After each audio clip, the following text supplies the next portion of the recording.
Hi, my name is Robert Arnold, and I'm a student with Western Governors University.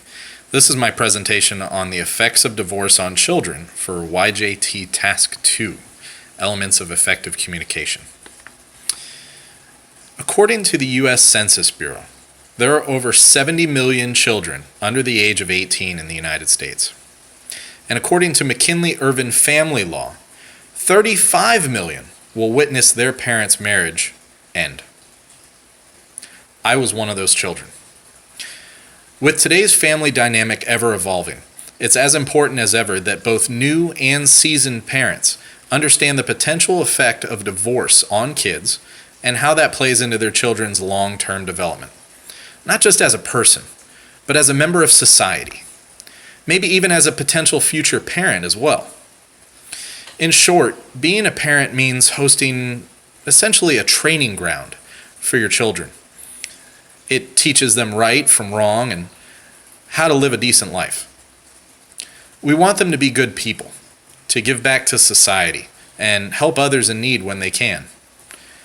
And whether a child is taught hate and racism or compassion and understanding, they're just as likely to pass on those beliefs to their children and their children's children, and so forth. Essentially, they're products of their environment, as are we all.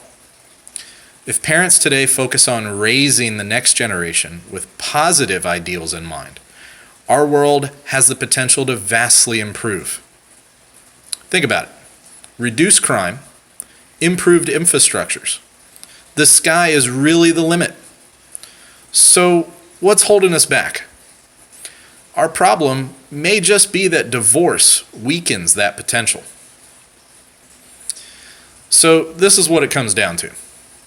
Without the foundation of a strong family, children are often left open to the negative effects of divorce, like increased emotional stress from childhood trauma, a greater propensity towards juvenile crime, and even significantly reduced educational achievement potential.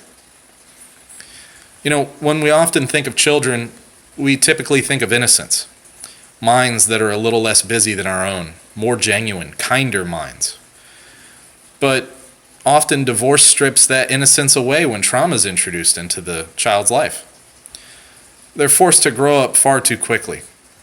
Emotional trauma can even lead to all sorts of negative consequences, everything from effects on grades and college GPAs to social awkwardness in school and work settings. Childhood trauma can even lead to increases in juvenile delinquency and increased crime rates.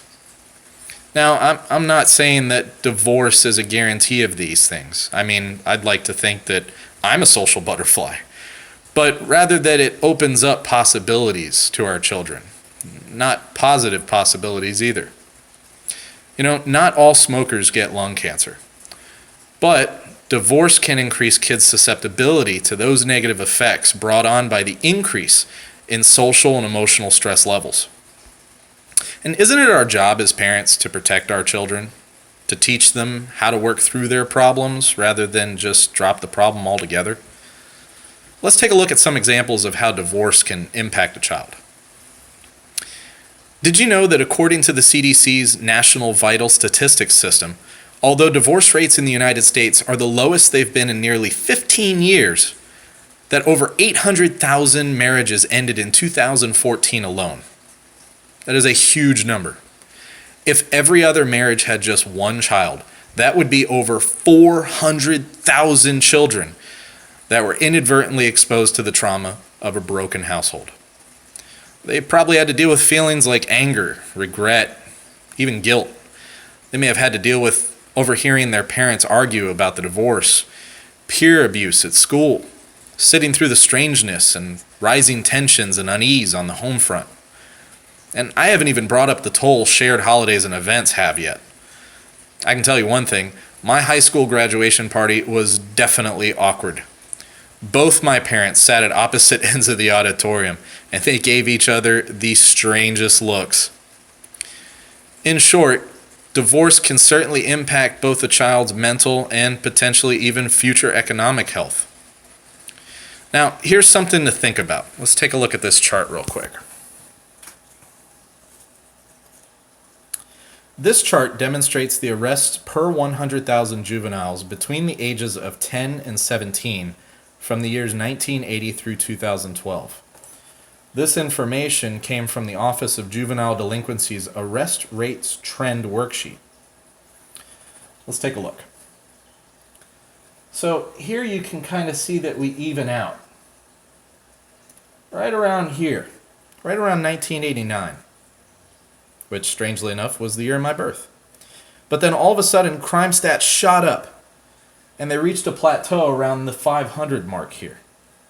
But take a look at this downward trend. In the past 5 years, the juvenile delinquency rate is the lowest it's been since 1980.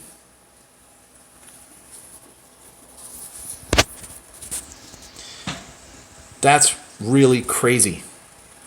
That, 30, almost 40 years ago, we had similar rates, and now we're below those rates.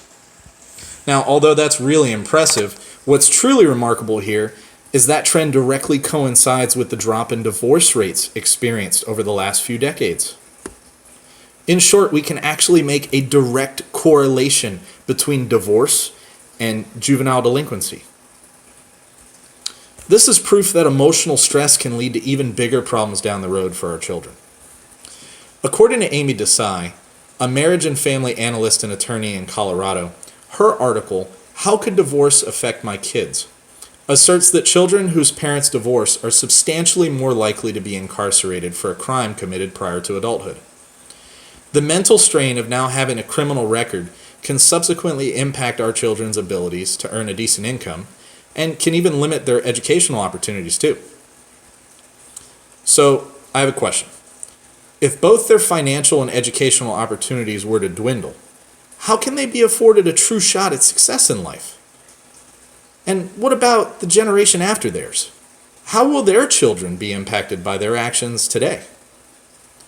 I think everyone agrees that education is super important, right? Education sets us up for our futures.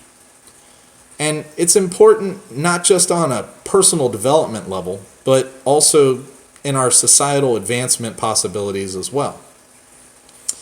Without a proper education, a mind is just too limited. It can never really fully expand into the mind it's meant to be.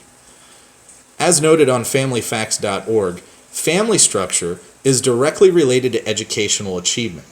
And students who attended school while part of a more traditional intact family or nuclear family were more likely to graduate from high school, attend college, and complete college compared to peers raised in blended or single-parent families.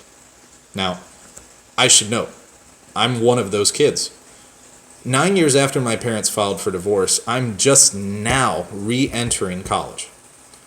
And who knows what type of opportunities, both educational and professional, that I might have missed out on in the past decade.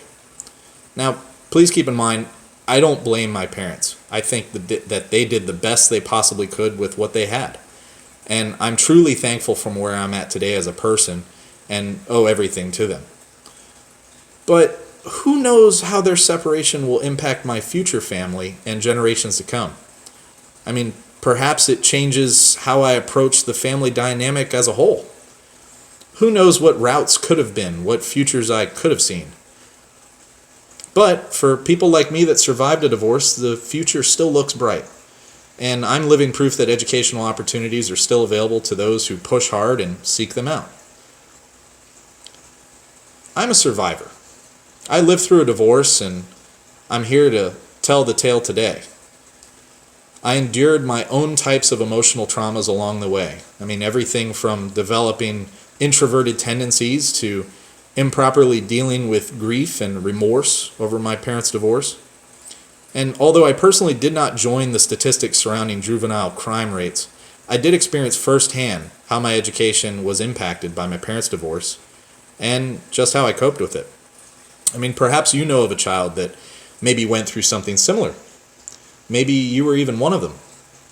Now, this presentation isn't meant to guilt trip any parent into thinking that maybe they've ruined their child's lives. Quite the contrary, actually.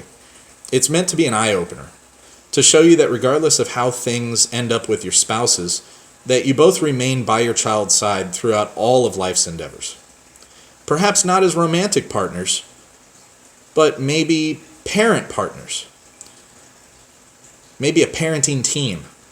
Just because you separated doesn't mean you love your child any less and that you shouldn't be active in their lives. It's exactly the opposite. You should be more active in their lives. You should mold them and guide them. They need you. We need you. Perhaps if divorce rates continue to decline each year, maybe our children could be one step closer to a more prosperous world overall. Thank you.